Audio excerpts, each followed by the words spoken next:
break, and with a slogan which I really do admire. Can anyone put it more profoundly? Make every man a success and no man a failure. And of course that also means make every woman a success and no woman a failure. That is a fantastic calling for a school, but it's indeed a fantastic calling for each one of us and for you to take through the rest of your lives. Because if you try to do everything for ourselves, well, we will fail all the others, but at the end we will fail ourselves.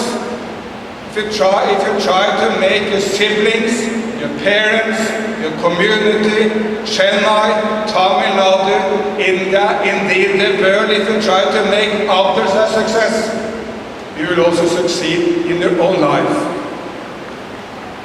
Because this is good, this is the moral way to behave. But it's also the way we make with many friends and very few enemies. And that's very useful in life.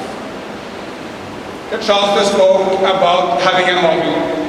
If you want a model, I will suggest that there is one model above all. He is an Indian, that was a young or maybe middle-aged man who came back to India from South Africa 100 years ago. He spent most of his life abroad, but he came back to India with one great calling. That was to make India independent and get rid of colonialism once and for all. Now we take this for granted. When Gandhi came to India, no one thought he could succeed. The Brits were sure the colonial power will remain for 100 more years. Most Indians believed he could never succeed. Foreign analysts, if they wrote in newspapers, said this can never happen. And for sure it can never happen with the methods of Mahatma Gandhi. Non-violence, respect even for your opponent, and the mobilization of the Indian people behind this struggle. And remind yourself, at that time the British colonial power was the biggest empire humanity had ever seen. The sun never sets in the British Empire, it was said. Because there was always some place in the world which was British and where the sun was shining. It was much more powerful than the United States or China is today. Still Mahatma Gandhi took up this struggle. He fought with non-violence, mobilized people, and he used his own body, his own character as the embodiment of the struggle. And he won within 30 years. That's an enormous short period from the perspective of history.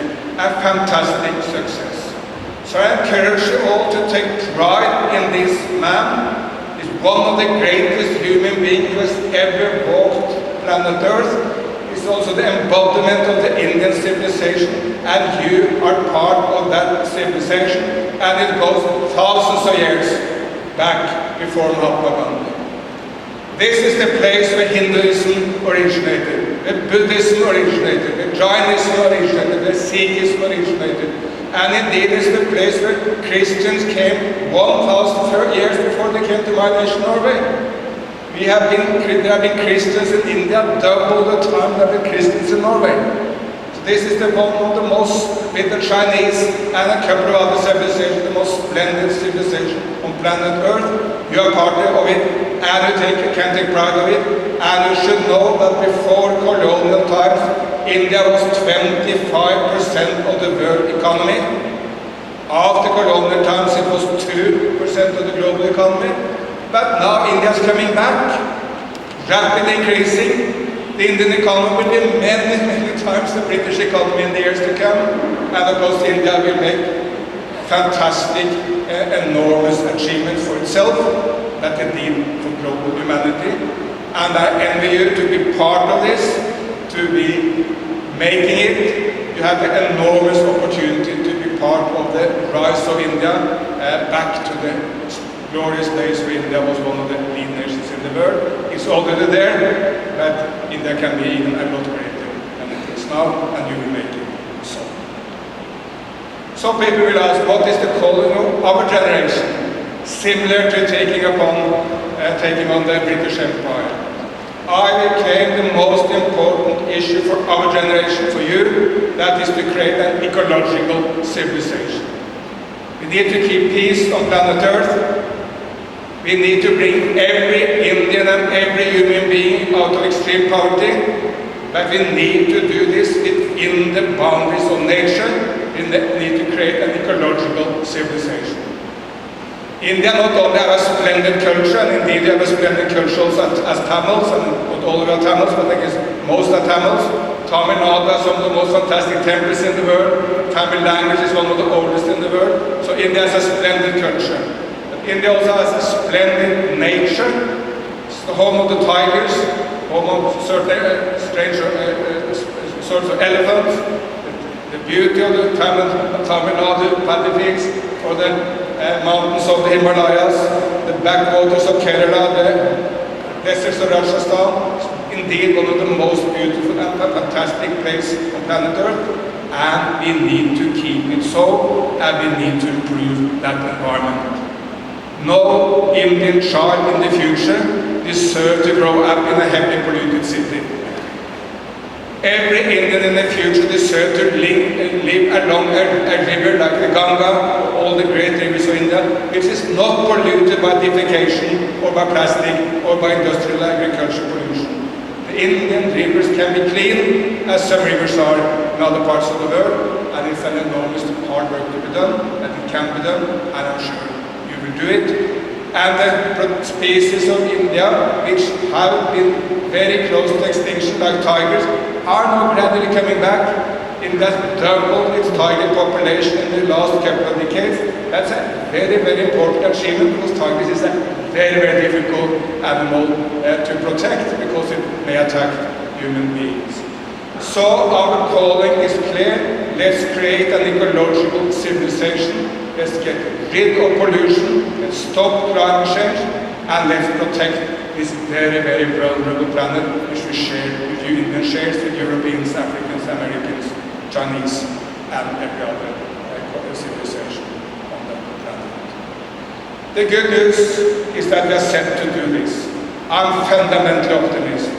A lot of hard work has to be done, but we are on the right path. Yesterday, the President of China, Mr. Xi Jinping, promised that China will produce a fund of $1.5 billion American for protection of ecosystems in the poor parts of the world. 3 weeks back, he promised that China will now stop all coal investments overseas. That means there will hardly be any money or any company to do coal production in most parts of the world, because Japan and South Korea and others have made the same promise. And much more importantly, it means China will put its full industrial weight behind solar and wind and green hydrogen and electric mobility and all those fantastic technologies that are already available. But then we go to the United States of America. President Biden has proposed $3,000 billion American for green progress in the United States, moving into renewables and turning around the car industry in the United States, which is a huge industry, from fossil fuel cars into electrical vehicles. In Europe, the European Union has made the green taxonomy for Europe, the Green New Deal for Europe, and that's a consistent program to turn Europe in a green direction. And indeed, here in India, Prime Minister Modi a few weeks back launched, some of the biggest industrialists in India, a green hydrogen pledge for India.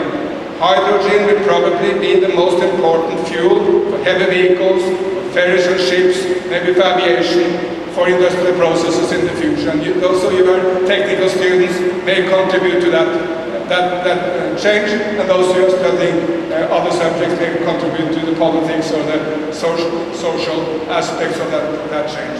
And in that meeting, Mr. Bala, a great Indian industrialist, promised $10 billion American for that purpose.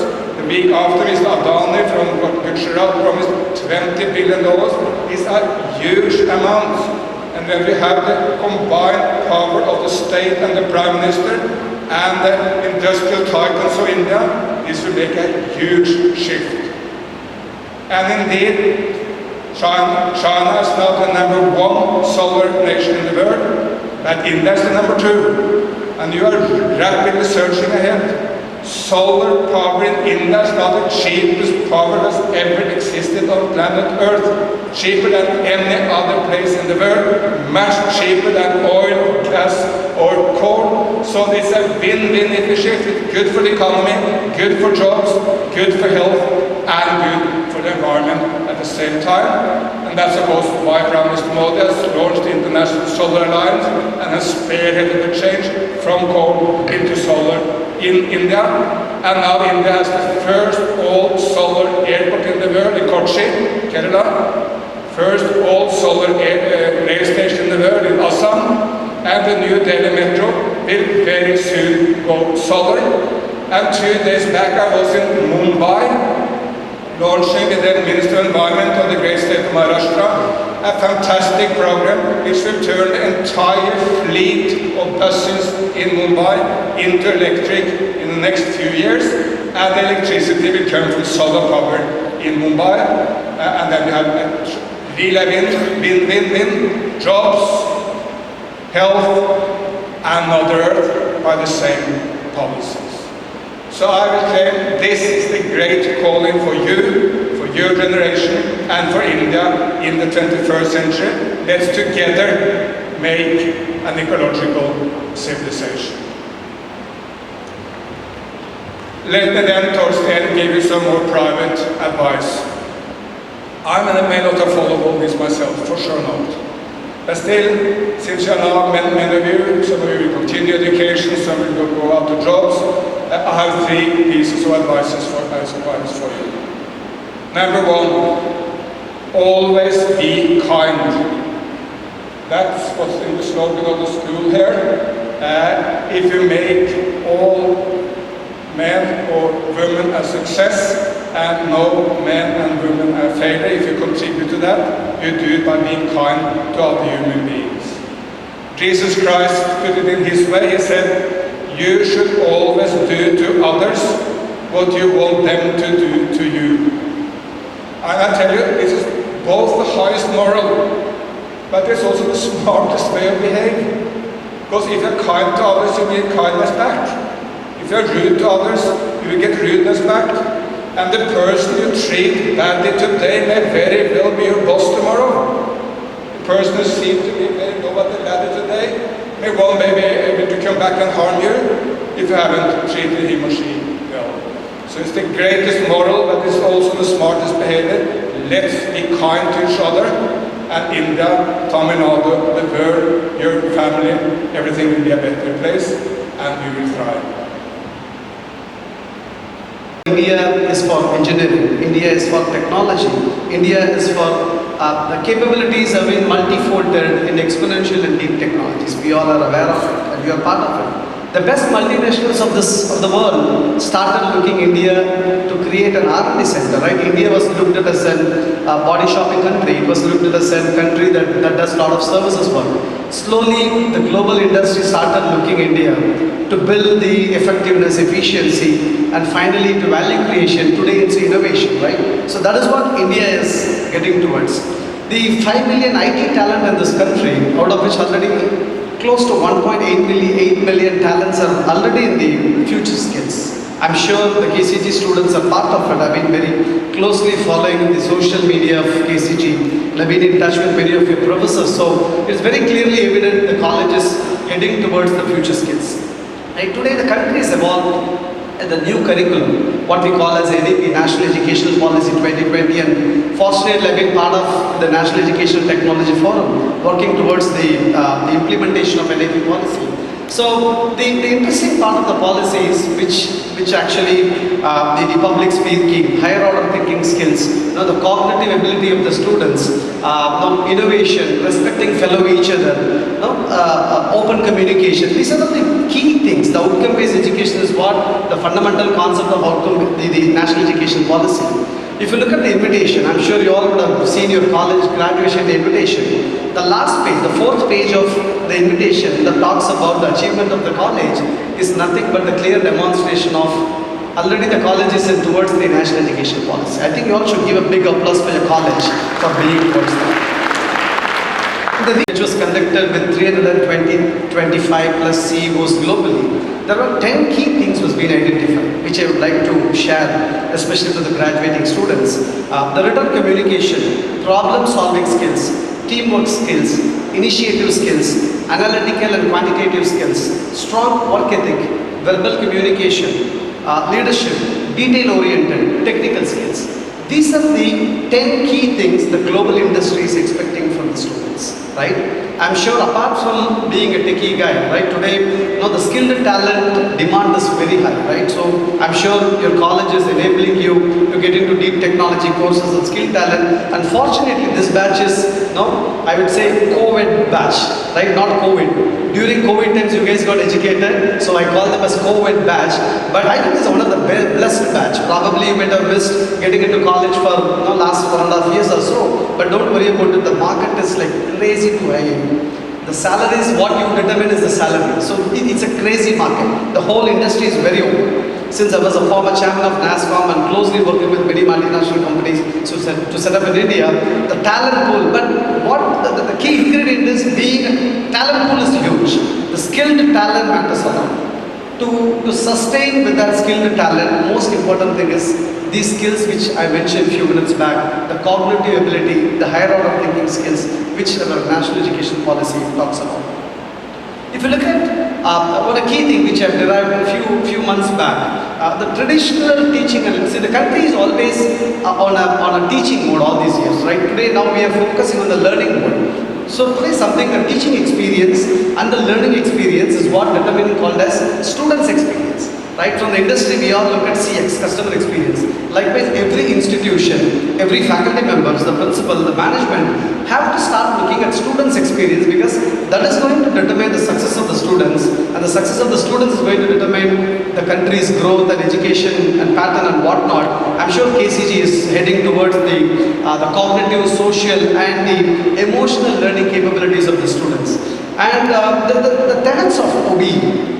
If you look at the outcome-based education tenets, the focus of educational activity has shifted from teaching to learning, skill to thinking, content to process, teacher instructions to student demonstration. So overall, if you look at the outcome-based education which our student is heading towards, is not a program, is not a panacea, it's not a miracle, it's not an event, it's nothing other than the transformational way of education. That is what your first page of your invitation says. The transformational way of education is what KCG is heading towards.